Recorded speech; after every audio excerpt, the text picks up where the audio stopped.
ऐसी ट्रिक बता दूंगी कि कभी भी जिंदगी में रीडिंग कॉम्प्रिहेंशन गलत नहीं होगा।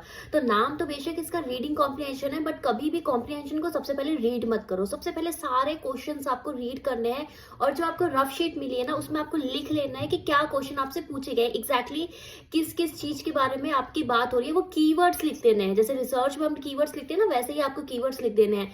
उसके बाद आपको क्या करना है कि एक बार कॉम्प्रिहेंशन को थोड़ा रफली पढ़ो, बट ध्यान रखना कि जो कॉम्प्रिहेंशन का फर्स्ट सेंटेंस है हर एक पैराग्राफ का और लास्ट सेंटेंस है, उस पर आपको फोकस करना है। फर्स्ट और लास्ट सेंटेंस पढ़ने के बाद जो कॉम्प्रिहेंशन के अंदर इंपॉर्टेंट कैरेक्टर्स है, प्लेसेस है, काम है, उसको कीवर्ड्स में एक अलग से एक बॉक्स बना के, दोनों को एक अलग अलग सर्कल बना के आप लिख सकते हो, उसको आप उस आंसर वाले में लिख लो।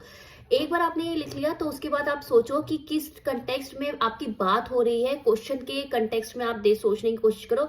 और सबसे इंपॉर्टेंट टिप ये है कि कुछ भी चीज कॉम्प्रिहेंशन के जो बाहर है वो क्या है, वो असत्य है, वो फॉल्स है। अगर बेशक कोई फैक्ट हो सकता है कि कॉम्प्रिहेंशन में दे रखा है, वो जनरली वो सही नहीं है, बट स्टिल आपको क्या करना है, आपको कॉम्प्रिहेंशन को स्ट्रिक्टली फॉलो करना है कि जो कॉम्प्रिहेंशन में लिखा है वही सत्य है, उसके बाहर कुछ सत्य नहीं है। और उसकी जो ऑथर है उनकी भावनाओं को समझने की कोशिश करो कि वो किस तरफ, किस डायरेक्शन में पॉइंट आउट कर रहे हैं।